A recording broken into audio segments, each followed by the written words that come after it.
following podcast is brought to you exclusively by the Rad Rob Radio Network. On this edition of Straight Up 5 with Johnny Petraglia Jr., we welcome the Fef. Andrew Fefer from Bowling With The Fef on YouTube, who's been around since 2020, has had every major star on his show from the past, present, and future, and a lot of unknowns. He's a great broadcaster and a great reporter, and we can't wait to have him on the show. Straight Up 5 with Johnny Petraglia Jr. starts now. Cousin Cinco? Who the is that? This is PBA champion Kyle Troop. Hey y'all, Jacob Ledrup here. Hey guys, Chuck Ritchie here, formerly of Bowl TV. Hey guys, this is Ryan Schaefer of track staff at Valley Bowling Center in Waverly, New York. And you're listening to Straight Up 5 with Johnny Petraglia Jr. Yo, the boys from Straight Up 5, Rad Rob, Dr Ocho, and of course JP Jr. As you know, JP Jr. used to be introduced as the sexiest man in bowling, and now the world. But he doesn't have the best hair in the world. I do. Sorry, bud, but you know the deal. Pick it out. Fear the fro, baby. Welcome to Straight Up 5 with Johnny Petraglia Jr. A hard-hitting, in-depth, cutting-edge look into the world of bowling. This podcast will not only cover all things bowling, but will also give you a raw look into real-life issues. You'll get unfettered access into the mind of one of the most gifted bowlers of this or any other generation. Strike, and they claim it. Somebody does it. So without further ado, let's introduce you to the hosts of the show. Rad Rob, Rob Francois. Rad Rob, Rob Francois. Dr Ocho. Dr Ocho. And the incomparable Johnny Petraglia Jr. Johnny Petraglia Jr. Hey guys, welcome back to Straight Up 5 with Johnny Petraglia Jr. I am your host, Rad Rob, Rob Francois. This is episode 165. We have a very special guest tonight. But before we bring everybody in, let's see who is in the chat tonight. We got Julian in the house. What's going on, brother? Good to have you here. Welcome, welcome. Crambone! What's up, dog? I do. What's up, Nico? You're so happy. Well, we're happy to have you here, Julian. What's going on, BSJ83? What up, what up? Derek Me Show. Haven't seen you in a while. Hope you're doing well, brother. Welcome to the show. I had probably the best compliment I may have ever gotten for my podcasting skills while we were talking before we started. Fef ended up getting the same microphone as I have, and he said my voice sounds so good. He wanted to try to match that, and he called it audible chocolate. That's literally the nicest compliment I've ever had in my life. Valerie Shalor, what's going on, Valerie? Good evening. Good to have you here. I have to bring this guy in. I mean, I literally have to, even though I don't actually, hold on. I think his camera froze. Good. I don't have to bring him in anymore. Hey, Michael Hanlon, what's going on, brother? We got Barry Hughes in the house as well. What's up? What's up? What's up? I'm looking at Ocho's camera in the green room, and it's frozen. Well, what the hell? Let's just bring him in. Hold Ocho, on. are you here? Shut up. I'm just saying. Shut up. I hear you. I don't see you. Just shut up. It's going. It's going to go. It's going. It's going. It's going to go. It's going. It's going. Speaking of going, how the Yankees doing, buddy? They won today. What are you talking about? It's going. It's going. It's going. It's going. Have they won 9 out of their last 11, like their second place Boston Red Sox? That's not responsible here. Let's stop talk about that. We're not worried about that. First of all, what did you do to the camera? You freaking psychopath bastard. I did nothing what to did your you do? I literally put you in the virtual green room. I gave you some virtual snacks, and your camera virtually shut Come off. on! Anyway, let's bring in the mayor of the name. Shut up. Let me bring in the host. Let's bring it. You figure out your own technical problems, and we'll get to Johnny.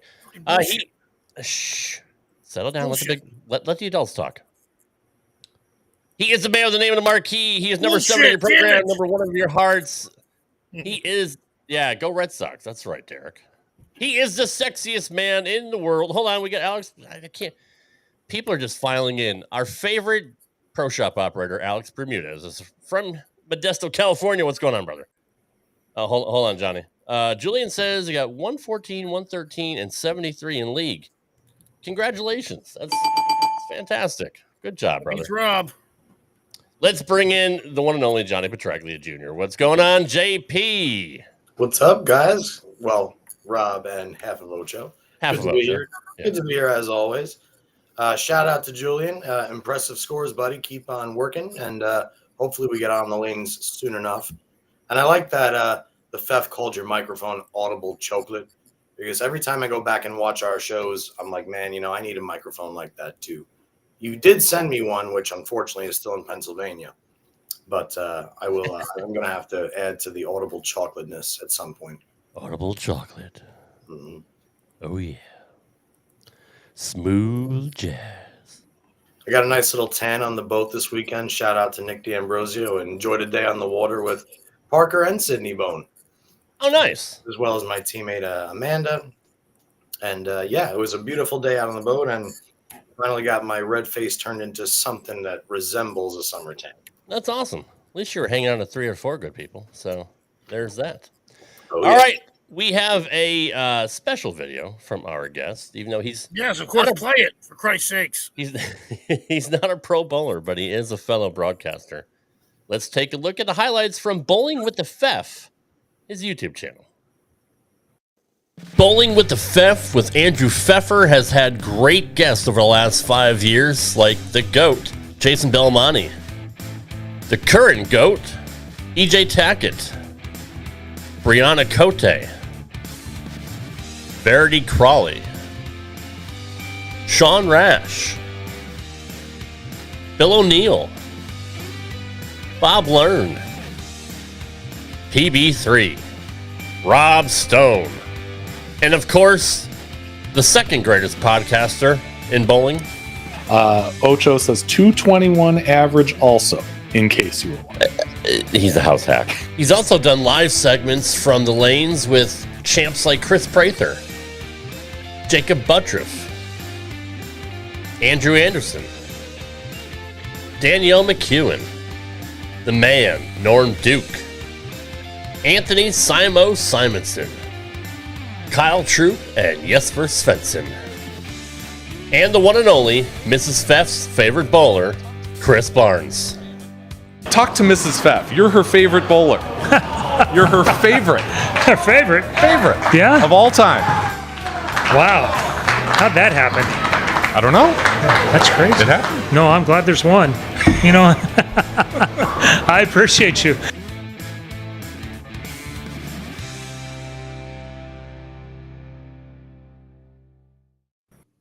Ladies and gentlemen, let's please welcome to the show from Bowling with the Fef, the Fef. What's going on, Fef? Thanks for coming on, brother. Hey, thanks for having me.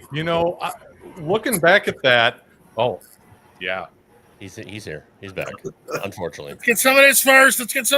Here for this bullshit. Yeah.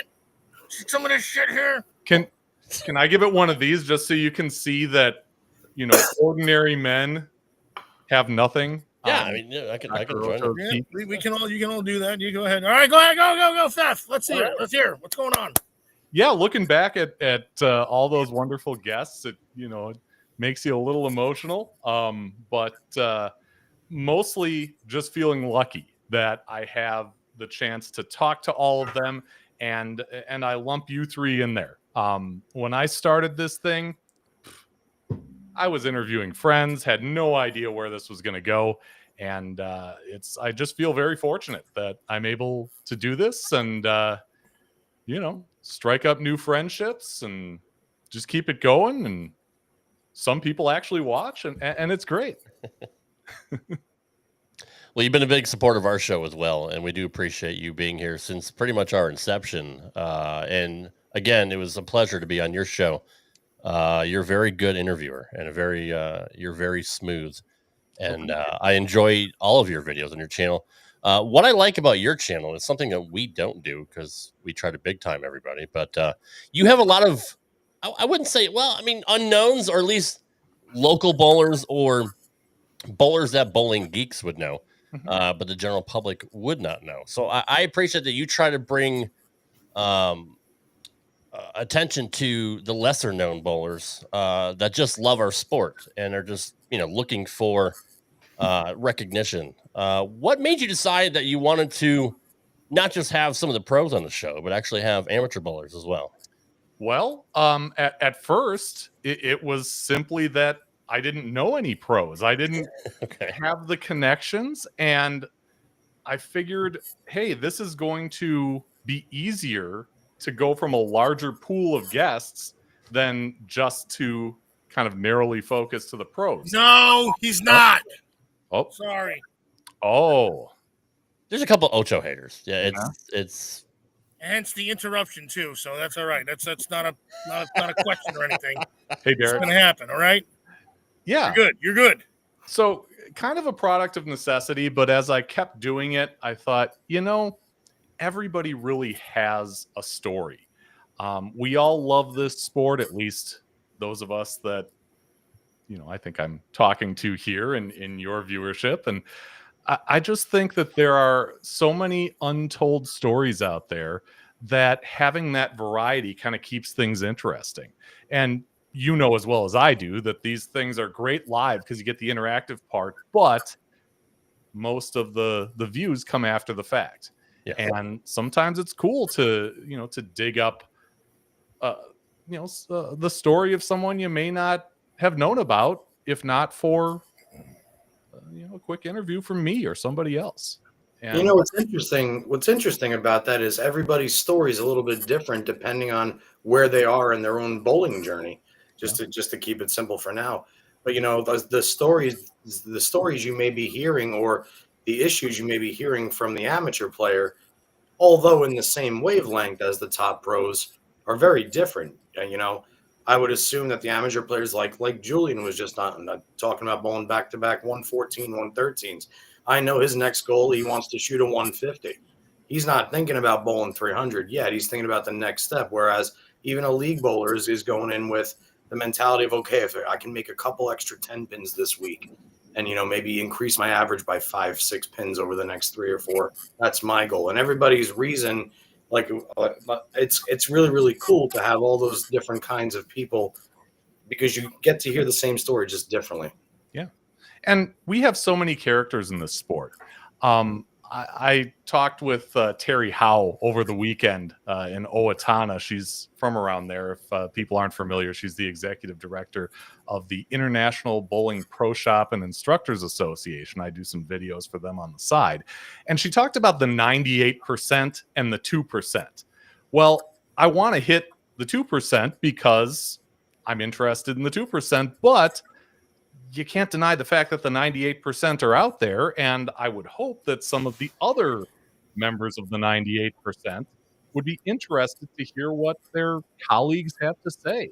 And they may not get a chance to go on a show like this or like another one just because, the interest is all in guys like Belmo and guys like DJ. I'm not going to turn them away, but I feel like there's a place for others that may not get that chance as well. No, I think it's great. Again, because it brings attention to people you wouldn't normally see. And number one, it's cool for them. Like they get to be on a show. They get to watch it back. Their friends get to watch it. Their family get to watch it. So it does them a service as well. And it's always nice to help people in the community. Like we all love the sport of bowling. So anybody we can get on the show. And we should do more of that. We should follow suit and maybe get some of the lesser known people on there because at the end of the day, we do care about views, but we care about the sport too. We care about entertaining people. Mm-hmm. And I don't care who it is. You can have anybody on your show and still make an entertaining episode out of it. What is the pineapple thing going on, Johnny? That's 2 people have mentioned this already. Are you familiar with the whole Darren Tang versus videographer Jesse? I haven't I've heard rumblings of it on Facebook through the groups, but I haven't dug into it to see what it's all about. But if you are knowledgeable of that situation, let all of our viewers know. I'm semi-knowledgeable. I've watched both videos. Basically, the Cliff's Notes version is Darren Tang made a video that basically the title is something like "I'm done," and said that he is no longer working with Jesse, the videographer, on his YouTube videos. Went about 15 minutes or so. So Jesse puts out a YouTube video the next day with his response to Darren's video and kind of chops it up into each thought and responds to each thought. And one of the things that he brought up was he called it, they had a safe word. If it was something that one didn't want to do in a video, I'm thinking, or something like that, and it was pineapple. So if you've seen the memes that have come from that thing, that's the origin of it. Now I know. And now, yeah, I can imagine the possibilities that are open to a safe word. That's hilarious. Chuck Ritchie. I do. Who likes pineapple? I do. You ruined a word for us there, folks. Okay. Oh, that's hilarious. Well, thanks for filling us in. I'm going to have to dig into that situation because, Jesus. Why do we need I've seen Darren's channel. I was never a fan of it. I find it mildly entertaining, but fairly boring. But it's been a couple of years since I've seen it.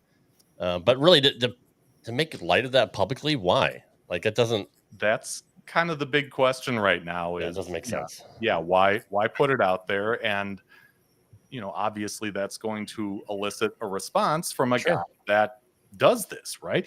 And all of us schmucks in the internet, the internet bowling community as well. So I mean, yeah, not too smart. Leg lock, is that Ocho's safe word? No such thing as legs being done with me. So hey, Fef, use it all you want. I got a question that's off topic of what we're talking about right now, but very much the topic, and obviously it's the urethane ban talks. I had a very nice conversation with Parker Bone this past weekend about it, which, by the way, good luck, Parker, out at the CSC. What are your thoughts on it? Because I'm enjoying getting different perspectives from different people, because to me, being a lefty, this is like the first time, I'm 40 years old, I said, if they ever did ban urethane, I would find a sponsor and I would bowl the entire tour season next year. Because I would fall in love with throwing plastic and other shit, which I love to do anyway. But I really want to know your thoughts on the discussion of banning urethane.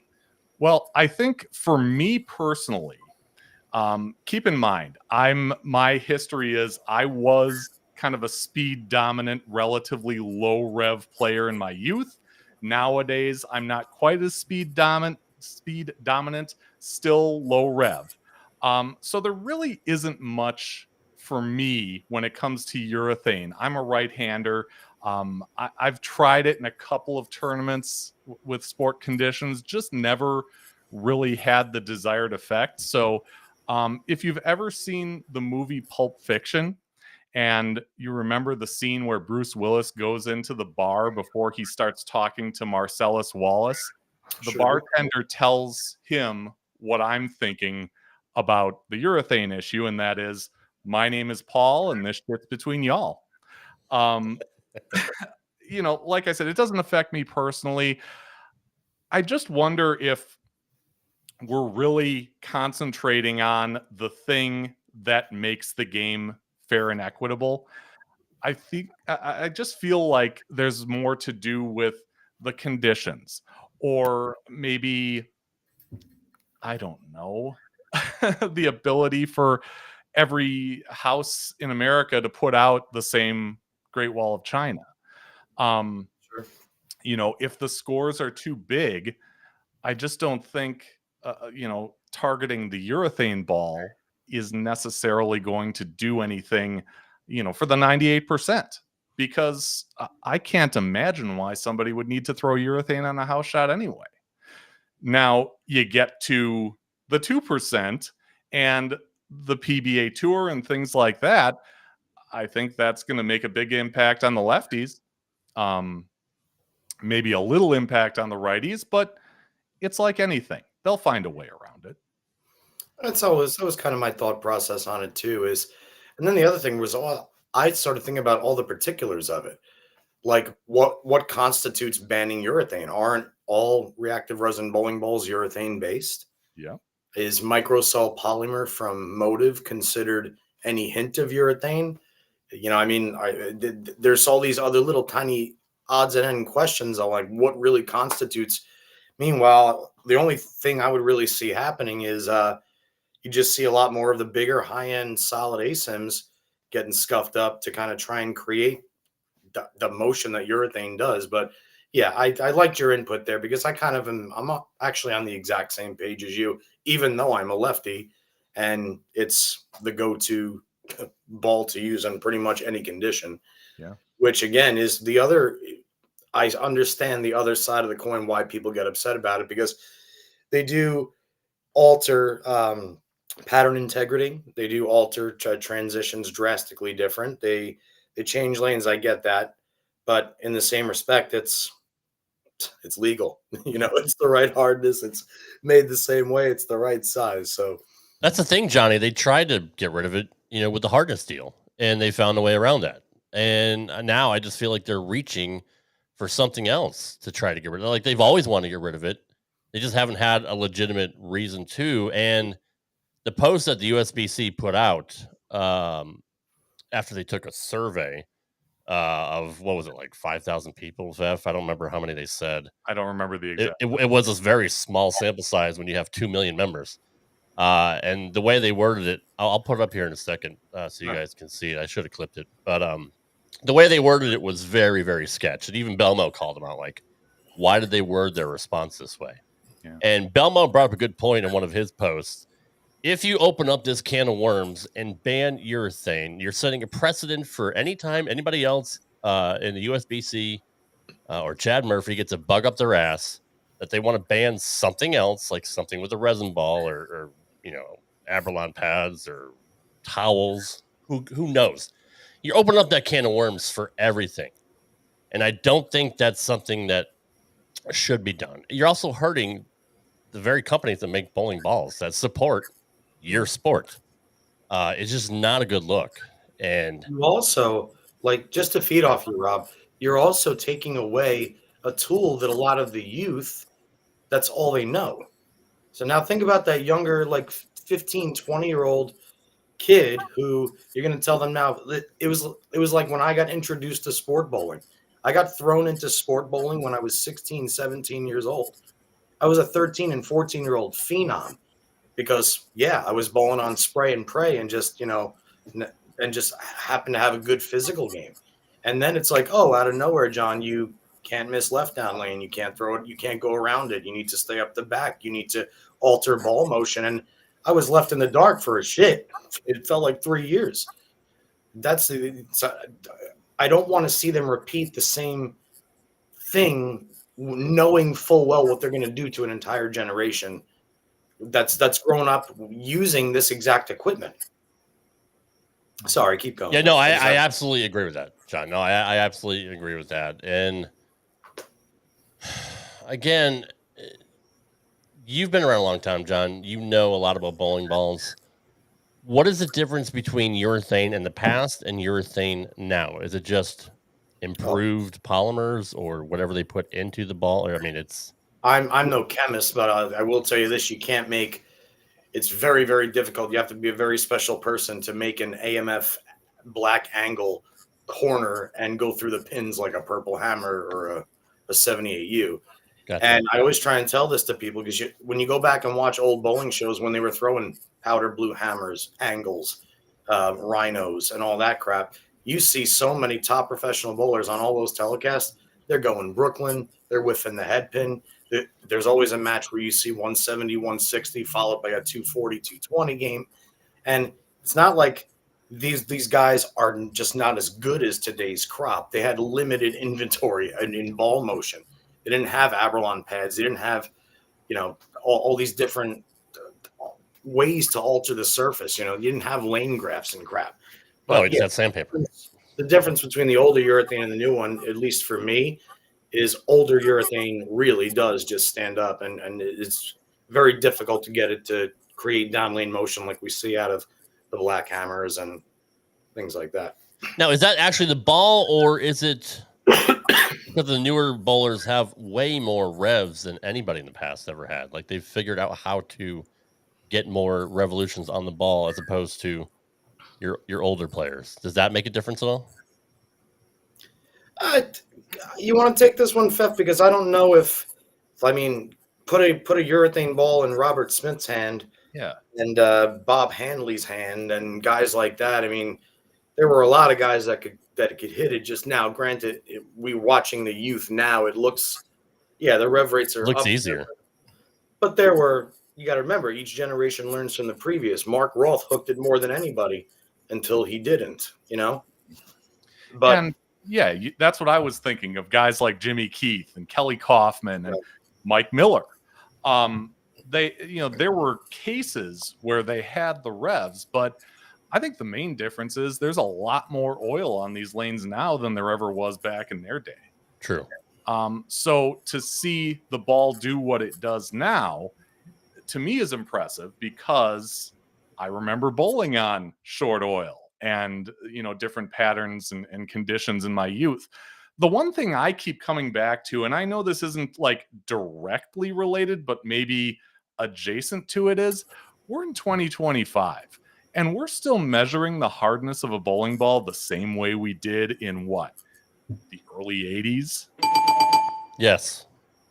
I want to know, and I was furiously digging up an email that I sent to USBC once that poll came out. What I want to know is, where do we stand on finding a new method of finding out how hard a bowling ball is? I asked a bunch of questions. That was not one of them, but it was more to Johnny's point. What constitutes a ban? How is it enforced? Things like that. And they basically said, our social media post is what it is, and that's the only comment we have now. Here is the post. I'll read it off for you guys that are listening on audio. Urethane Bowling Ball survey results are in. More than 20,000 members. Again, 20,000 as opposed to 1.5, 2 million people that you have bowling that are sanctioned. 20,000 members and participants shared their feedback on urethane bowling balls in USBC certified competition. The survey was conducted in phases across social media and email to segment responses by audience. Key insights: 57% of respondents favored some form of change, including a full ban, tighter specs, or restrictions in USBC national events only. Can you get any more vague than that? 39% supported no changes. Feedback was consistent across both public and tournament groups. Want to see how different segments responded? They have the link there to join. Thank you to everybody who participated. And that's why Belmo said, why did they word it like that? Like, that's word salad. Like, do you want a ban or you not want a ban? There's a full ban. Okay, no, let's not do a full ban. Let's have tighter specs. Or let's just have restrictions in national events only. Like, that post, to me, proves literally nothing. It's just a bunch of jargon. And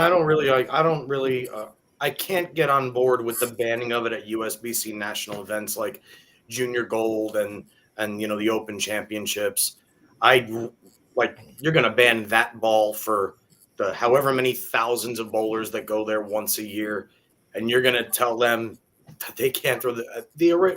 We all stink at the Open Championships. You got to give some little crutch there. So I definitely don't agree that they should ban it in USBC events like that. Absolutely not. I mean, I'm not on that train. And then you get into the crossovers with USBC and PBA with certain majors, and then you have that ball, that can of worms too, where it's not illegal in the PBA, and if you ban it in the USBC, well, then those pros can't use them for the USBC Masters. So it's a slippery slope, and I want to hear Chad Murphy, like, literally just put a video out, like, tell everybody what he and the board of directors are actually thinking. Why do they think this is necessary? And they're not. They're just throwing up smoke screens, trying to like, nothing to see here, while they're doing whatever shenanigans behind the scenes, and we don't hear about it. There has to be a good, legitimate reason other than destroying lanes or creating different transitions. That's not enough to ban a bowling ball in and of itself, and there's nothing wrong with the ball according to the hardness scale that you already went through 3 years ago when we had to deal with this bullshit. We've been talking about this since the show started 3 years ago. Yeah. And it just like won't go away. Maybe there's something behind the scenes that is, prompting them to go at urethane equipment and go at it in this fashion. Maybe it's something we find out months down the road. I don't know. And maybe not. I don't think we will find the actual. I don't think they want to tell the actual truth. And I've been saying it since the beginning. Pitch black, and especially the purple hammer, caused all this, and that's really what got a bug up their ass about it. Is the purple hammer became, one of the greatest balls of all time because of what it can do. That's just my opinion. My opinion is that they want. I don't know if they have something against an actual particular ball manufacturer, or I don't know. It's just like politics. There could be money involved. You never know what the reasoning is. Sure. Go ahead, Johnny. Well, I will tell you one thing. In a shrinking field of members, we're below 2 million members, I believe, if my stats are correct. Urethane balls don't do much to boost sales for companies as a whole, because even if everybody that bowls, if half of them buy a urethane ball, each company is only producing 1, sometimes 2 urethane balls. So it's not really a huge cash cow.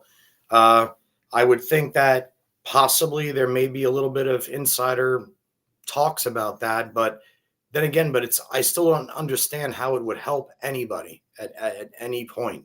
I'm trying to wrap my brain around what you guys are saying right now, because I've been quiet about it up to this point, and I want to make sure that I spit what I actually mean. And I'm kind of like lost in my own brain right now, exactly where I want to go with the thought. But get unfettered, Johnny. Well, with let's say less than 2 million, when you have that small of a pool, obviously your bigger voices are always going to be heard a little bit more loudly. Your bigger voices in the industry, right? Sure. So you take somebody who has been vocal about urethane since the Purple Hammer's inception when it came out of Hopkinsville, Kentucky. Let's go back almost 10 years. Yeah. First, it was the Purple Hammer. Get the durometer. This is a cheater ball because it's making everybody that is a mediocre player a great player, and everybody that's a great player an unstoppable player. Can we agree on that? Fine. Then they go to, okay, let's change the hardness now. We're going to eliminate it for this, and that. We'll change the hardness. Now you change the hardness. The guys get smart, put the pins in outer space, smack it with 360, 500 grit. They turn it right back into the 2016 Purple Hammer. Okay, now we got to worry about this. Whereas, I watched Bo Gergen get disqualified from the Senior Masters for throwing his Iowa Hawkeyes spare ball because it wasn't product registered through the PBA. And fine, that's a rule that I can understand, right? Product registration is a big thing when you're on tour, and obviously whatever rule that it was. But if they're going to, like you guys are saying, if they're just going to keep going and going and going with all this nonsense, and I don't know who it would benefit by getting rid of it, other than maybe those very small voices at the top, some that ain't so small, that speak their mind a little bit too much and maybe have a little more invested than other people that are actually answering what they feel should be done with the ban. Yeah. Here's another reason why I think, there's more to this that we don't necessarily hear in the public. How many urethane balls are being produced right now, currently? Purple Hammer, Black Hammer, Pitch Black, 78U. Right. Can you think of any others? I can't include any of the motive stuff. Unless you count. Right. The Attitude Control is discontinued. The New Blue is not urethane. The Rattler is not. I'm trying to think of it. No, I can't think of any other ones. And and if they're only producing those 4, they're producing more if it's selling more, right? Right. Yes. So maybe and that was before the poll came out. So maybe there's something else here that the ball manufacturers are hip to, or think they're hip to, that's prompting them not to develop new urethane balls at this time. And I do get that, but when you throw a governing body into it, what does it matter to them? What the ball manufacturers make or sell, or how it's hurting them? It has nothing to do with the two aren't related. They just happen to be working together, but they're not working for each other. Yeah. And then you throw into the PBA where it's not that big of a deal. They agreed on the hardness thing, but when it comes to a full ban of urethane, yeah, I don't hear anybody talking about that. And it's going to affect. Obviously, it'll affect the 1.5 million members, whatever, for the USBC. But most, other than nationals and your really, really good players, they're just house hacks like Ocho. What does it matter to them too if they use a urethane or not? Yeah. Like, what is the big? I literally want to know why. Why do they have this stuck in their craw, and why doesn't the PBA feel the same way?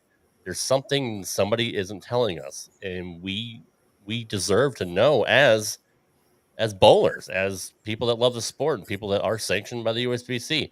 If they're going to do this, bowl X League, bowl PBA leagues, there's plenty of other non-USBC leagues out there. Screw them. Hit them where it hurts. Hit them in their pocketbooks if they're going to be dicks about this and not tell us, and not have any full transparency. And you know that USBC doesn't want to take a hit in membership. They're trying to grow membership.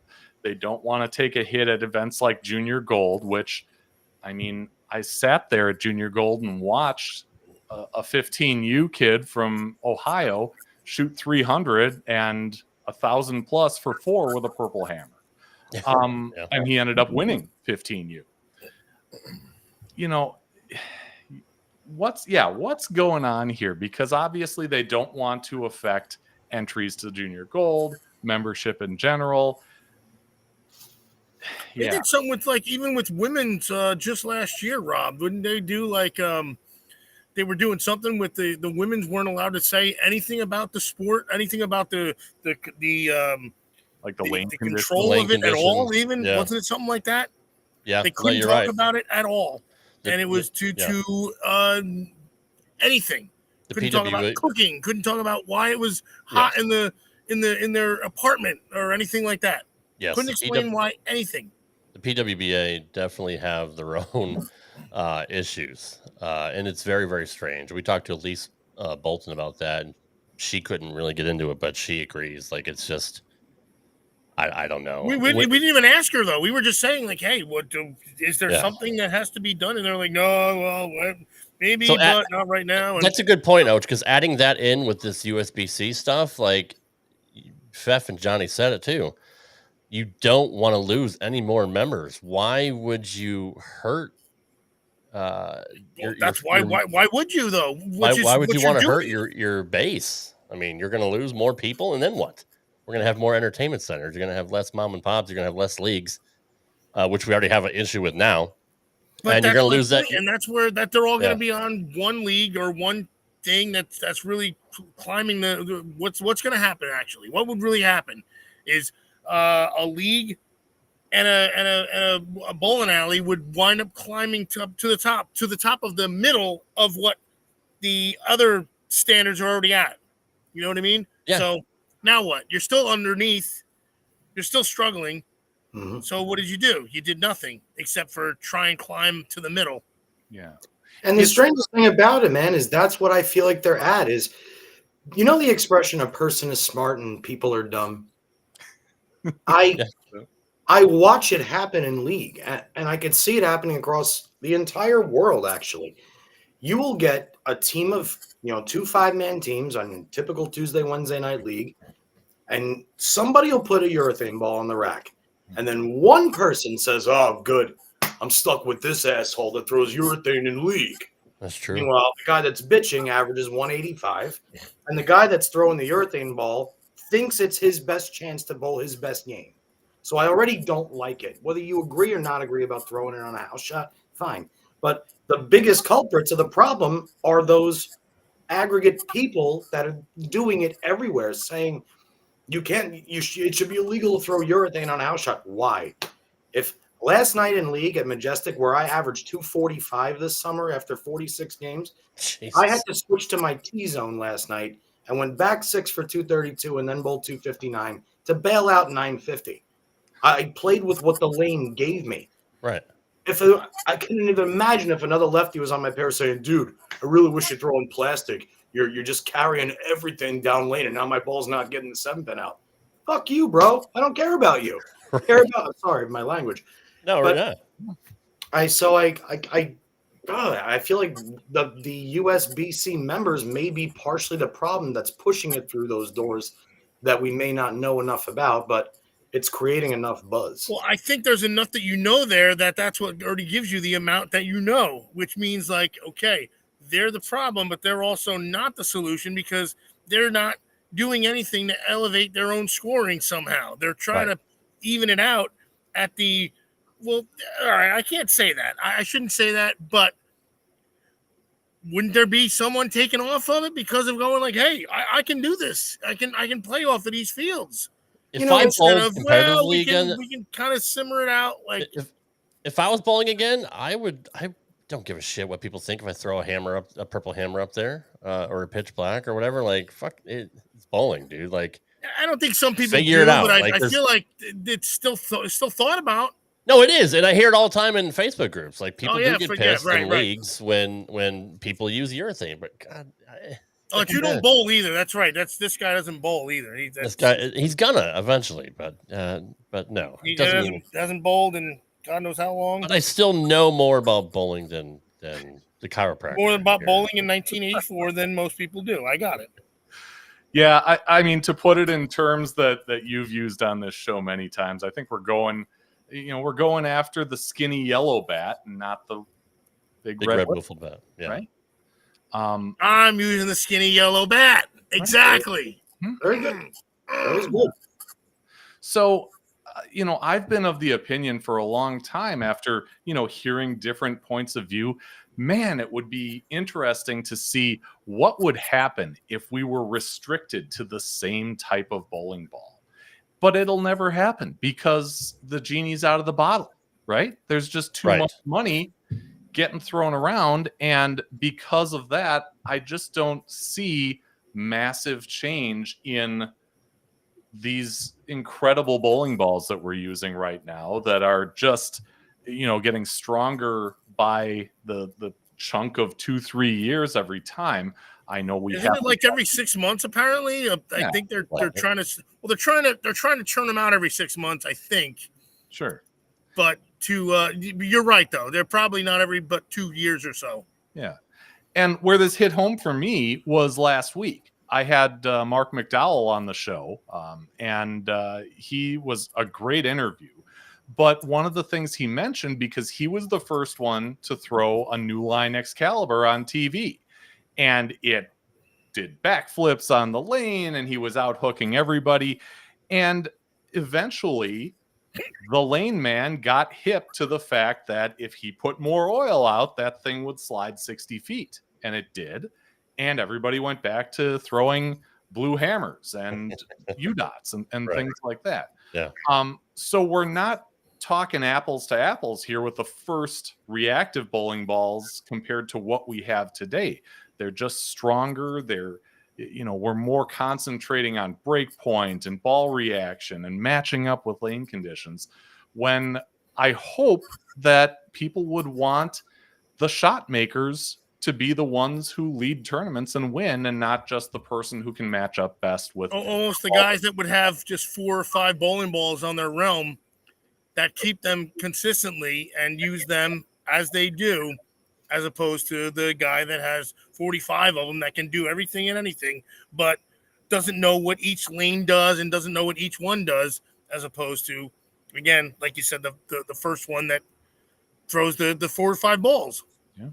Fef, a couple quick things for you real quick. Yeah. Number one, for those of you that heard what he just said, go look at, it's the 1992 AC Delco, where Mark McDowell is throwing the Excalibur. And just look at the motion it makes for those few games that he's on that show compared to every motion you had seen prior to that show. That's the separation that Fef is talking about. It's wild. In relation, like for me, Fef, I remember this like it was yesterday. I drove out to Vegas with my father for when it was still called the True Amateur Challenge. And Brunswick hosted the mini eliminator at the Orleans. It was right when the Inferno came out, the original Inferno. And I remember throwing that Inferno and saying, I've never seen a bowling ball do this before. It was shocking to me. That's the shock that I could relate the Mark McDowell Excalibur show of 92. But Rob, you had put up a question from JG that I wanted Fef's points on. Jay, thanks for the question. And earlier I had made mention that they're still using pads to trick out the higher hardness urethanes. Right. But I didn't actually talk about this at all. So what do you think about this question, Fef? That's a good point. It would be interesting to see the impact. I mean, I can't recall using anything below 1,000 grit. But again, it's not apples to oranges. I'm not on the PBA tour. I'm not even taking a crack at a regional. So it's not really my circus or my monkeys. I can tell you, I've used them. I've used them legit 350. Like the old Quantums used to come out at 800 to teal rhinos. Oh gosh! And I would legit work a 350 to do that, something like that, thinking I'm supposed to do that, going like, oh, I didn't know I needed 1,000, and I'm using 350, and it's working great. I'm 3 boards or 4 boards left of where I am for the first 4 weeks. Right. But then I get to move back to the right as I slowly throw the ball, and I'm an amateur throwing it. But as you would throw it again, speak to you. But I'm just sending you my my well wishes to the fam as we speak. And you're throwing an egg after a while too, right? Well, pretty much. And they're eggs for a long reason too. They're 4 eggs, and they're from 2008, 2006, and 2012. But for real, though, with this question, you know what they would do? The manufacturers would just start finishing the balls at 360 or 500. Yeah, right. Yeah. So it would come looking shitty, but you could at least, one way. I wonder what mine look like now. Mine are probably 14 pounds only. That's the thing. They probably only are. William Oates says the OG Beast was factory surface 220 grit. That's what I'm talking about. When they would come and you would just see the white dust and the lines from the ball spinner. I also thought like that's what the old hammers would do that too. The old hammers would have the grit in the ball almost. Yeah, it's true. Yeah, Will was part of an Eagle winning team out of the Milwaukee area, so congratulations. Oh, congrats, Mr. Welch. Bowlers headquarters. Excellent. Speaking of which, that's your stomping grounds. You have got to interview a lot of stars that we saw in your little preview video at the lanes. How do you obtain a press pass? Because that's something I'm actually interested in doing when they come to Smyrna, Tennessee. Honestly, I think it's kind of out of my control. I think. Okay. I send the email to whatever email address is on the news release. I say, hey, looking to cover this event and do this, and this. How do I go about obtaining a credential? And I've been successful for the most part. I can't remember being turned down. And I'm trying to think I can kind of give you a list of the professional events I've gone to. I've gone to 2 of the World Series of Bowling, the 2 that were in Wauwatosa. I've been to a few PWBA national tournaments because Cedar Vale Lanes in Eagan, Minnesota is about an hour and a half for me. And it's also owned by a former high school teammate of mine. So I've been to some over there. And then recently I went to the finals of the Anniversary Open. Now that was kind of interesting. I don't know if you got a chance to see my interview with Josie Barnes after the fact, but I mentioned that USBC made me agree to only take still photos during the telecast. And they said that was to protect their broadcast partner, which was CBS Sports Network. So if you look in that video, there are still pictures of the ladies leaving the splits and losing to Barnes, and Barnes with her arms in the air and swinging her daughter around after the win, because that was the criteria that I was held to. Was that because the show was not coming on till like 2 weeks later or something? Was it something? It was live. It was live. No kids. So they wouldn't. Okay, I'm not following this one here. Yeah, back in the day, they would tape a lot. Mm-hmm. And they still do. They had No, two. I just figured there was something they didn't want the SERP to get to the lane before the whatever the fuck I'm saying. Either way. But that's like WWE coming and saying you can't use your phone to record somebody's entrance at WrestleMania because it's on Peacock or whatever. Like who could? Like nobody cares. But that's what I mean. That's what I'm saying. That doesn't make sense to me. That's what I'm not really. So that's why if they gave you something, then tell me why. Okay, and that's fine. The thing that I've been constantly thinking about with this is, okay, you want to protect your broadcast partner. I understand. You're going to have your own people shooting video because you're the USBC. It's your tour. You're going to have ball manufacturers and sponsors shooting video because they're partnered. That's fine. Or do it 2 days later then. Okay, that's fine. I'll do it 2 days later. That's fine. Do something. But if I can't shoot video, where is the announcement over the loudspeaker that says what we're bowling with? Yes, 6,500 people in attendance. Yep, cannot shoot video. That's a good point. That was my the notification on the scoreboard that people in the crowd cannot shoot video. That's a great point. It was you, Fef. They just don't like you. Hey, I'm a little confused by it, but whatever. I mean, it's their turf. I'm there to be a good soldier and cover it as best I can. But you got to know that I'm going to mention that at the top because people are going to think it's weird that they're seeing still photos, and that's why. Yeah, I don't understand with what you just said, simply because I would assume I could go watch on TikTok in basically live time of the exact same thing that they're telling you not to do. Right. Not to mention it was a live broadcast with one of the largest PBA crowds ever, and certainly I believe for the ladies ever. And they said that was their policy in events in finals that are telecasted. And I wouldn't really know. The other PWBA events that I've gone to, the finals were all on Bowl TV. I was able to shoot video of those finals without a problem. But I hadn't been to one on live TV before, so I didn't really have anything to compare it to.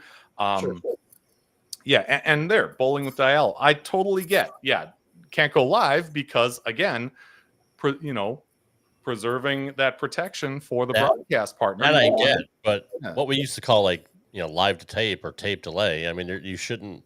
Yeah, it doesn't make any sense. I understand not going on YouTube Live or Facebook Live or Twitch or whatever, but how are they going to monitor people in the crowd as well? You can't stop somebody from taking out a cell phone and recording a video. That's I don't know.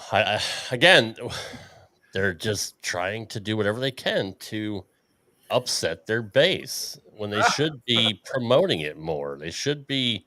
Hell, this is it. This is the we want people on TikTok. We want people on Instagram. We want people making reels about bowling, about the USBC and PBA, because the freaking bowlers don't do it themselves. They're so lazy. See, BSJ83 has the comment of the night right there. Somebody USBC must be a Bears fan. What are they doing, Johnny? Like, why would you not want people like Fef to support your sport and get it out there with a different set of eyes? Look, I can't tell you because I've never been in that world before. I've never been in television in any. Well, he's been in fucking 2, 3 years, 4 years now. If they're telling you that it goes against something with CBS Sports or whatever news station it was, maybe I don't know, because they're such a big tycoon, they're going to try and sue you for I don't know. Maybe they're trying to do it for their protection as much as your own. If I'm going to give them the benefit of the doubt, but it's going to be very, very hard to keep telling people to not do what's kind of the new norm now, which is always it's one of the things that drives my father crazy is that every time I talk to him, he goes, "By the way, did you see what happened in the Little League World Series game today?" And then he starts telling me about it, and I'm like, "Yeah, I was at work today, but I still saw it when I was scrolling through my phone." Sure. And I almost feel bad about it, but the world is in real time now. Yeah, and USBC is also devoting resources, devoting money, right, to creating their own content for social media and YouTube and things like that. So if the tables are turned and I have the chance, I have all the power to create the content and I have the opportunity to tell them no. Yeah, if they see me as competition, sure, I'll tell them no. So I get it. I don't like it, but again, we can't. I agreed I would not shoot video, and I didn't shoot video. But Fef, even as a broadcaster and a YouTuber yourself, the rules about fair use. There is a certain amount of footage you can use without being hit for copyright. I'll tell you what, I am very, very, what's the word? Conservative when it comes to using video and images that I did not shoot. I just don't do it. And it's a very, very good quality. I wish more people did it, exercised it. And that stems from my history in television. I'm not going to say I've never done it. Right. Obviously, Rob, you're like I am. We like to have images of our guests on the thumbnail. Sure. So you've got to ask permission, and you've got to, ask if they'd provide that, and try as much as you can to be transparent about where these images and video came from. Right.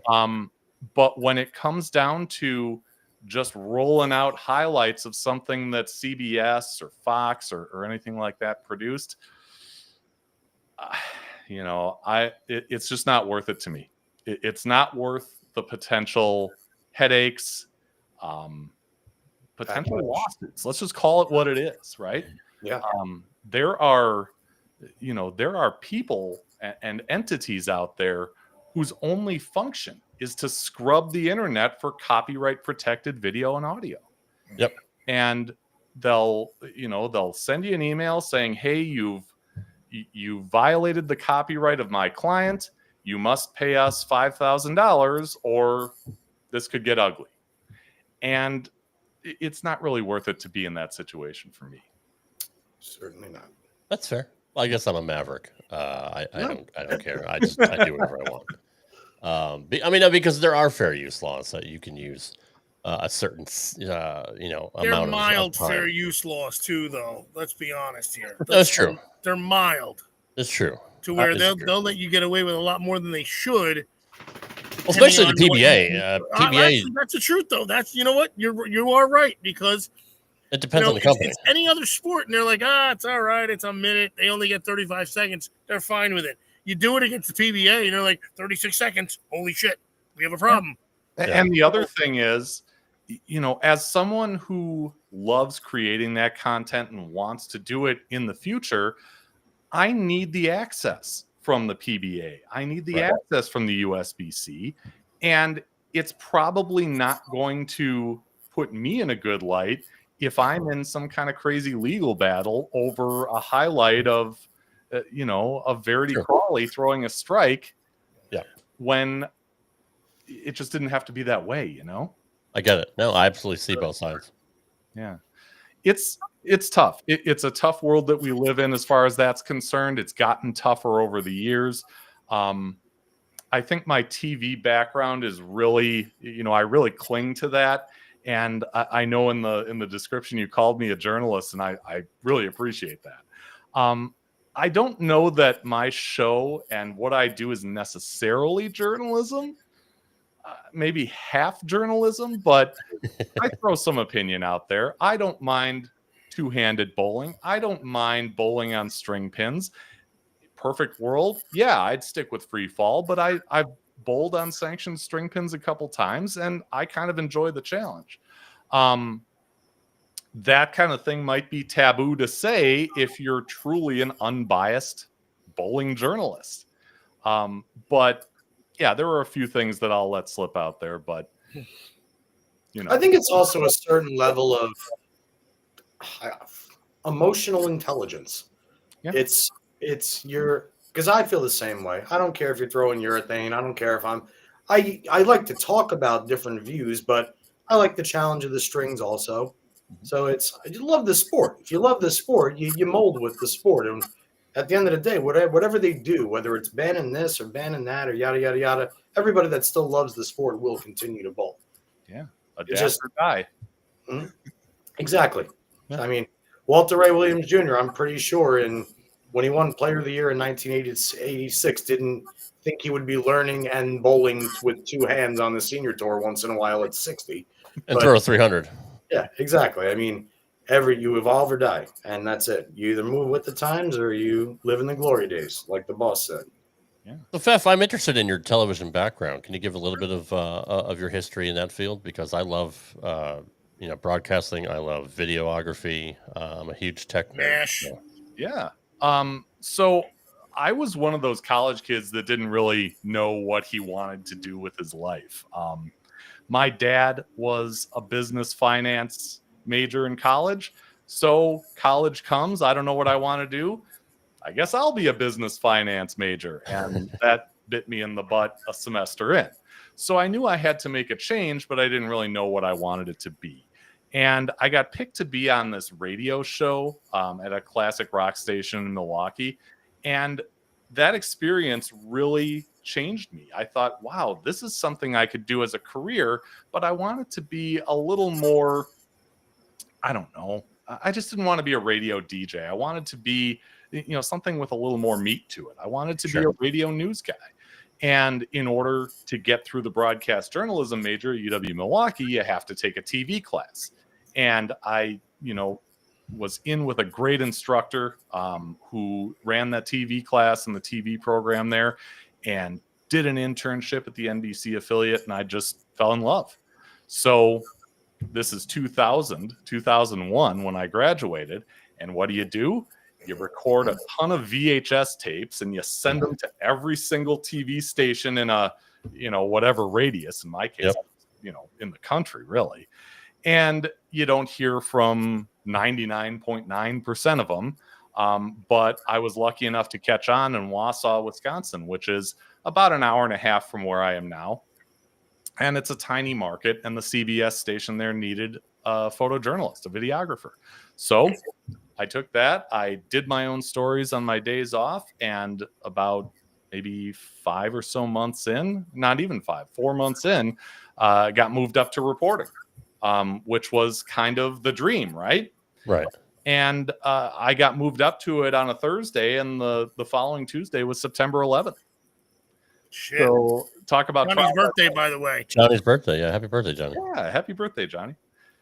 Talk about trial by fire, right? But, yeah, seriously. You're moving on up in the world. I'm getting my driver's license, and it's the worst day in history. Pretty much. Perfect. You keep on keeping on, and just keep going for it. So after a few years there, I realized I was kind of doing a bunch of things good, but nothing really great, and I wanted to, pineapple. I wanted to kind of hone my skills on something, news, sports, video, whatever. So I came here to Eau Claire, Wisconsin, and anchored the weekends for 2.5 years. Moved up to the ABC in Green Bay and found that position, it was a producer and assignment desk position, wasn't really what I had anticipated it to be. So I came back here and kind of started from zero, right?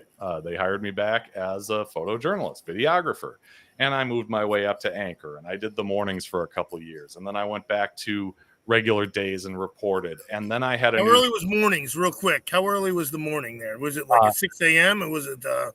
We started at 5. 5, okay. Now the show starts at 4:30.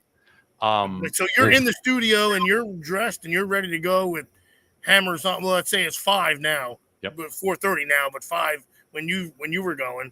Yep. And your anchor's away, right? Like you're woke up at about 2 a.m., got in, around 3. Got it. And rifled through scripts and tried to get as close as I could to being comfortable with the material, and then going out there and reading it hot and fresh for the viewers. But then I had a news director that wanted me as an assistant news director and promoted me into management.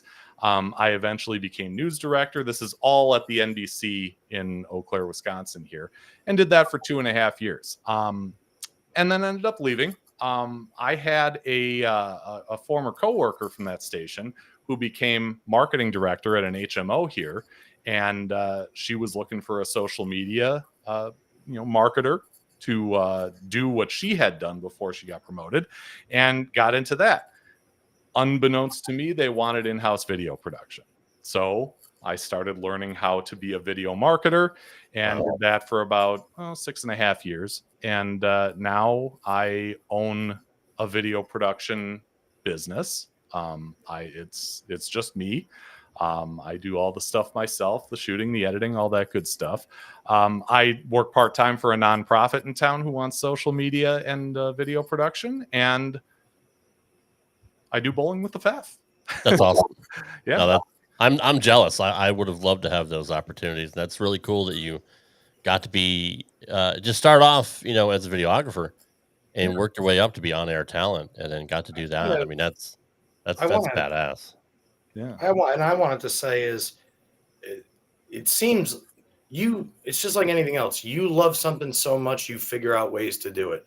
Because if you didn't love it, I don't know if you'd have kept on moving here, moving there, coming back. You stick with what you love, and your consistency is why you are where you are, and your grind. And that's what we always preach on this show. We always try and say, whatever you do, as long as you do it consistently and with passion and a reason that makes you happy. And yeah, so to me, I think he just said 99.9% of the people didn't call. So for me, it was more the consistency and your actions that made you find what you love to do, which I found to be the coolest part of the story. Sure. But then you get there, right? And you make no money. Mm-hmm. The money in small market TV is just less than you could ever believe. Wow. But that weeds out the people that don't want to do it for the right reasons. That's Exactly. The hard work, the crazy hours, the low pay weeds out the people who just want to be on TV. 100%. But it also is great to put on your resume as well. I mean, especially if you got to go to a bigger affiliate or ESPN or who knows what. But and you have your own video production, which is fantastic. Like I'm a video nerd. I love your presentation for your show and your production. It's your intros and opens are very, very What is it good. again? What let's you show it on here. Let's put it up on the screen here, Rob. We have it. We have what? Oh, Don't we have it? Come on, put it up. His screen name. Come on. It's right there. It's Bowling with the Fef Where on is it? YouTube. It's literally the name underneath his. I can Everybody barely knows see who it that. is. Holy Christ! Hold on. Take off your mask then. You're gonna make me type. What? But it's really cool to me how these past experiences have kind of fed in to the current ones. I never got to talk about bowling in my TV jobs. Always wanted to, and took every opportunity to when in the rare times when the opportunity was there. But now I feel like I've got this this open opportunity to really tell the stories of bowling the way I want to tell them. I've had the opportunities to go back to Wausau and cover junior gold. While I was there, I interviewed a guy at the house I used to bowl at that had a fire in February and just reopened this month, or it was July. So that month. Wow. And I just feel like I never would have been able to do those things, certainly not in the form that I did, because I spent a lot of time on that house with the fire.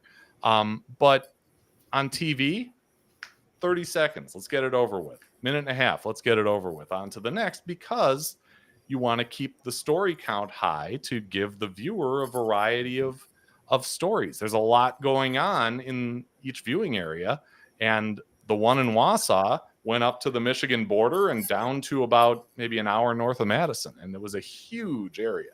So there's, the bowling center that had the fire is a small part of, the news content in one day. Small world, big world all at once, just Yep. like beautiful sport. What else you got from Mr. Fef? We're a little over an hour and 10 minutes, so we're probably going to wrap it up here, Fef. I am wondering, how did you get Rob Stone? I have been trying to get him for a year now. We might have to talk off air. I mean, you don't want to give your sources, but he's an awesome guy. Yeah, I caught a good break on that one because, like I said, I was at the World Series of Bowling, and I was at the finals of an event that he was the play-by-play, the announcer guy that was calling the action in the thing that I was covering. So afterwards, I just went up to him and hit him up. Said, "Hey, Good for you. I do this show. Would you come on?" And he said, "You know what? Yeah, we'll work it out. Here's my info, and that's awesome. Let's work it out." And it took a while, but we did. It was a great show. It really was. Thank you. And the following year, I wanted to grab Randy, and I went up to him. He was there. "Hey, can we do a little recorded thing? I know you just got off the set, but this will only take about 10 minutes or so." And God love him, he went back into the media area and talked to me for 10 minutes. And I had interviewed Ernie Schlegel, and I played back what Ernie said about the "I'm the greatest" Muhammad Ali celebration and had him react to it. And I'm glad I did, not because I wanted to, put him in a corner or anything, but he doesn't really talk about it that much anymore. It seems like he's kind of shied away from that conversation, even though it's taken on a life. I mean, how many years ago was that? And we're still talking about it, almost 30 years ago. True. So yeah, I'm glad that worked out. And a lot of these things are just, happy coincidences. We were on a family vacation where we took a road trip to like Cincinnati and Ohio, and we stayed our first night in Indianapolis. And we wake up in the morning, and I'm scrolling Facebook, and I realize that the Storm Youth Championships is at Royal Pin Woodland, and I'm sitting there like 15 minutes away. So I said, "Hey, Mrs. Fef, hey, Carson, we're going to go to the bowling center." Yeah. And we went to the bowling center, and who's there but Chris Vi? And, oh gosh, I can see his face. It's not Hank Boomershine. It is Gary Hulsenberg. They're both there, right? So I hit them both up. "Hey, I got this show. Want to come on?" And they both did. In fact, Hulsenberg was scheduled to go the night, I think it was the night after the announcement came that Bill Chrisman had passed away. Mm-hmm. And, we rescheduled. He didn't say it was because of that. He said it was because of something else. We'll never know. But, all credit to him. He came on that Saturday morning, and he talked about Bill and, his contributions to the game and what he meant to him personally. And it was incredible. It was incredible. Those are the things that make this not feel like work. True. It is a lot of work to set up a live stream at a tournament and know that you're not going to have the same presentation as Philip Rilo or Emil Williams or Bowl TV. But you know what? I can also do it in an area that they might not get to for a price that they might feel it's unfair to charge. There's a market for it, and it's not something that everybody wants to do or take the time for or get the gear for, but it's what I do, and I like to do it. I love it too. I never would have thought, watching these guys on TV 30 years ago on ABC, that one day I'd be able to talk to them. Yeah. You know what I mean? Like heroes that I grew. It's like, it still blows my mind that I sat in a car with, I ate barbecue with Parker Bone III, and then sat in a car for 45 minutes and cut an interview with him. Like, that still blows my mind. Like, it's the things that we're able. Mine too, Rob. Don't worry. Shut up. Well, everybody else's mind is the fact that Parker probably eats more than you. It's true. It's true. I mean, look at that. We had a great time. That's awesome. Look at that. Looks like he's trying to get out of there from you. Yeah, he's like, I don't know if this guy's gonna eat me or not. Out of here. He's like, So I gotta tell you with Parker, and I mentioned this when I had him on. Parker did an exhibition in Marshfield, Wisconsin, in the fall of 2003, and I was doing sports for the local TV station. So I arranged it with the center owner. I was going to bowl against Parker and do a story on it. And I get down there and I'm nervous as all get out. And I don't know if I even cracked 190. Parker leaves 2 ring 7s and goes off the sheet for 258 and didn't even, break a sweat. And the smooth arm swing, the perfect ball motion, the pinpoint accuracy, it was all there. It was amazing. And then to top things off, he had me sit down in a chair like 50 feet down the lane, went back to the approach, threw the ball, it split the legs and split the 8-9 and struck. Yep. He is a magician. Yeah. He is a magician. He really is. One of the nicest guys you will ever want to Literally the nicest guy ever. Could have won 50-something titles, actually. Could have. I mean, if really bowling was above 300 pins, because that's what everybody. The only reason he lost is because people bowled 280, 270, 265. Remember that stretch he hit where it was he's officially the biggest loser ever in arena finals with like 2002 to 2004 somewhere. He's lost like 13 matches in the arena, averaging over 240. It's something. Oh my God. Stupid. That's sick. Crazy like that. That's disgusting. And yet he still got 37 title wins or something. Like, that's crazy. Yeah. And I'm telling you, I mean, when he's done, he may win for another 5 years on the senior tour. Sure. True. When I watch him bowl league, dude, nothing. You know what? Him and my dad both had. Dad's 78 now. His game's finally going away. But my dad was pretty solid up until about. I think he said he started to lose it a little bit around 68. And then he always said to me, everybody's got a number where they can't play the game anymore the way they used to. But I mean, I kind of see Parker winning when he's 70. Is that crazy? Just based off the way he throws it now. The way he throws it now, and it's the same way he's always done it. It's maybe. Yeah, I mean, he literally looks the same now as he did 20 years ago. He's 62 now? Yeah. And he's still crushing it?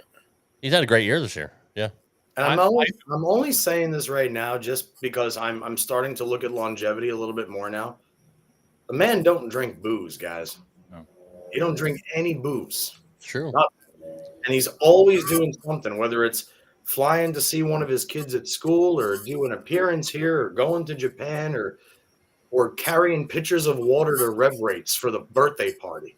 The guy never ever stops moving. He's so task oriented and he's so carefree and easygoing, but committed to every single thing that he does. And he's always the first person there when you need help. Yeah. I know we've seen, participation in this sport decline, and we deal with weird technology things and all that in bowling.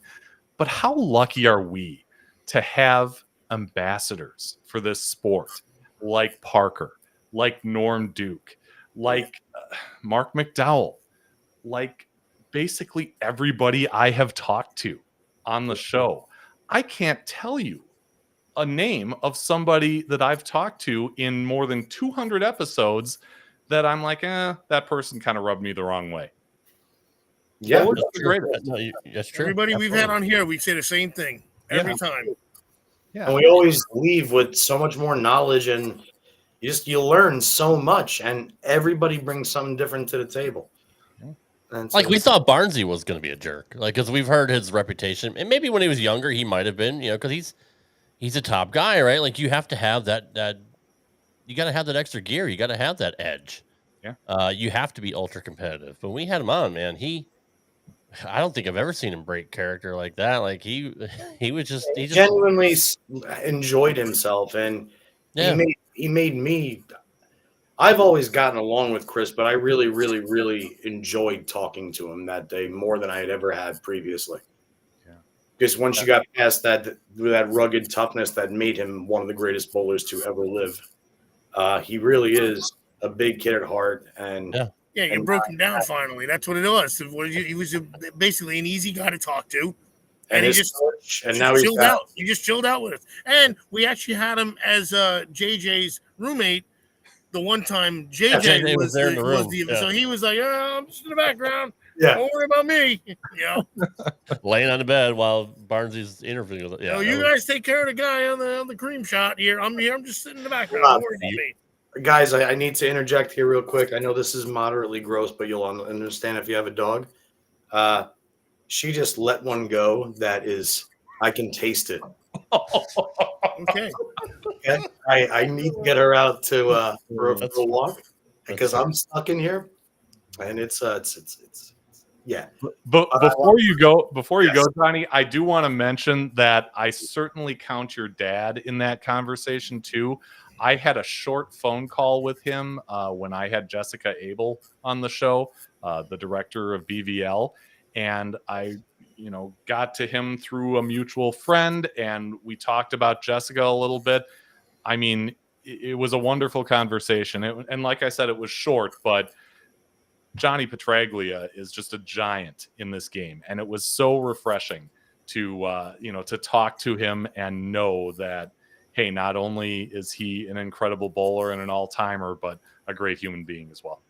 Well, thank you for that. Dad's idol growing up was Dick Weber and Don Carter, and he always wanted to model himself off of the professionalism that those two exerted. So hearing you say that in his mind will tell him I did it right then, because that's all he ever wanted was to represent the sport that gave him livelihood. Yeah. So Thank you for that. Very much. Totally done it right. So tell him kudos. Real quick, Fef, as we'll wrap it up here because Johnny's got to go. Three of your favorite interviews, just off the top of your head. Okay, if you got to go, John, you can leave. But yeah, you're gonna do this to me. I gotta pick three and make it a bunch of others that didn't make the cut. Well, no, I mean just all right. Maybe that is kind of putting. Yeah, I do. Tell you three of your favorites. Yeah, three of your favorites. Yeah. I mean, recency bias, right? I just interviewed Mark McDowell last week. Oh my gosh, it was so much fun. And he is originally from Madison, which is, as far as Wisconsin is concerned and relative to the town I live in, a pretty big city, right? During the pandemic, he moved up to Black River Falls, which is about maybe 2,500, 3,000 people. And he's bowling at a center in Neilsville, which is about 2,500 people. And I went to that center to conduct that interview. Oh my gosh, these people are just over the moon about the fact that they've got a former leading money winner on tour, a 5-time tour champion, bowling league with them, on Wednesday nights. And he's such a nice guy. He's in that same mold of Parker Bone and the others. And again, refreshing to know. So because of recency bias, and I've been thinking about that conversation ever since, I'll put him up there. I convinced my son to come on. That was, maybe a couple of years ago now.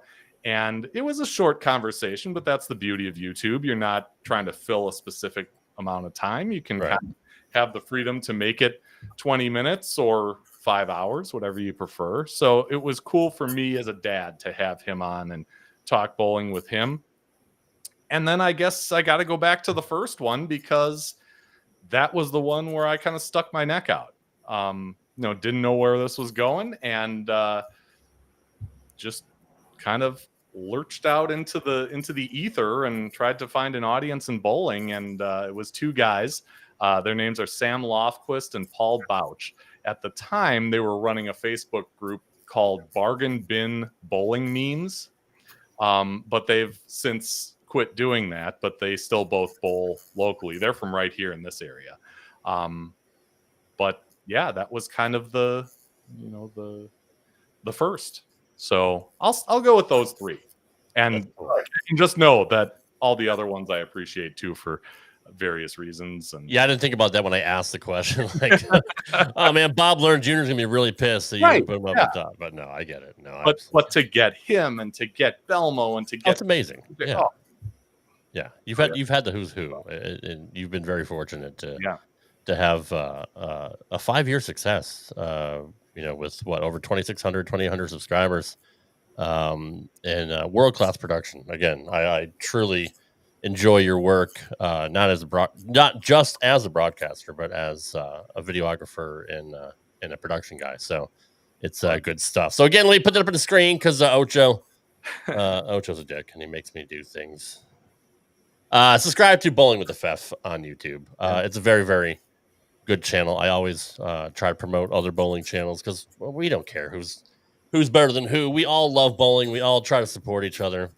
Whether it's Fef can I ask you a question before we get out of here? Sure.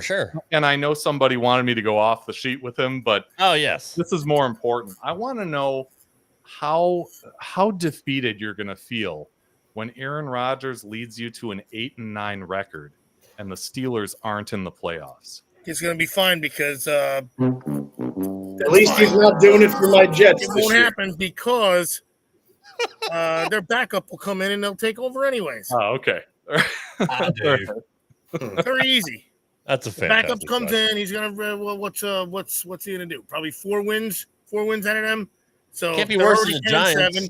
Now they're 10-7. They're in the playoffs.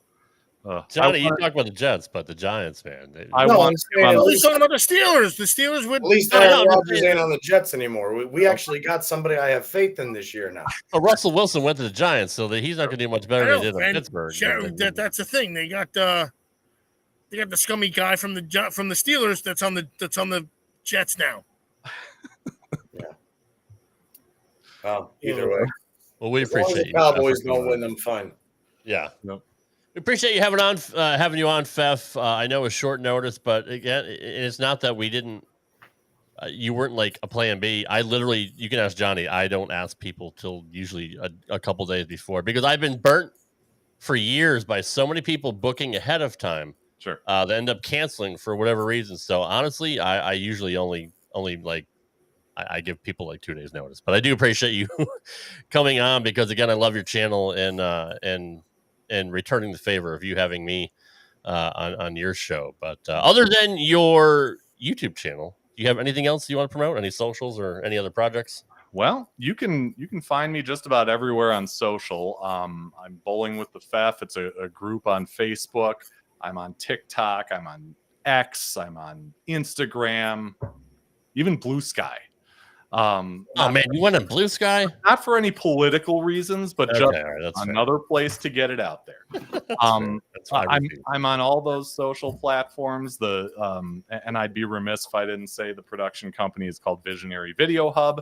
It does have a page dedicated to Bowling with the Fef on it. I just appreciate the opportunity. And no, the timing worked out great because I'm actually not doing a show this week. I don't typically do one the week either before or after I do a tournament live stream, and we had one of those over the weekend. So I'd just be sitting here anyway. Like I said, Mrs. Fef went out to the wine bar with her buddies, and it's great to chop it up with you guys. I'm really glad you had me on, and anytime you need someone, please don't hesitate to call. We may be looking for another co-host because one of these two guys probably isn't going to work out in the future. So Mason Rudolph will come and kick everyone's ass. Don't worry. I love that Henry said Fef's making Junior sit and stew in the juices. I'm really gonna say goodbye. That's the comment of the night for me. That is the comment of the night. Well, we might just wrap it up right now. Usually I'll kick the guest out, but he's a pro as well. Guys, we appreciate everybody listening and watching here on YouTube and our audio feeds. You can find us on any podcast platform. I'm not going to ask Ocho if he's found any podcasts lately or where he can find them because he's lazy and probably hasn't looked for them in a while. So you can literally find us on iTunes, Spreaker, Spotify, all the major podcast apps, and right here on YouTube, Straight Up 5 Podcasts. We'll be back next week for another edition of Straight Up 5 with that guy down there and maybe that guy. I don't know. Maybe it'll be that guy in the corner. I don't know. We'll see. But we appreciate you guys. We'll see you next week. Later. Thanks for listening to this edition of Straight Up 5 with Johnny Petraglia Jr. You can follow the show on Twitter at Straight Up 5 Pod. Follow Johnny Jr. at JPJR07. Follow Rad Rob at Rad Rob Gaming. And follow Dr. Ocho at the Dr. Ocho. Got a question for Johnny? Send your questions to straightup5podcast@gmail.com. We'll see you next time for another edition of Straight Up 5 with Johnny Petraglia Jr. Right here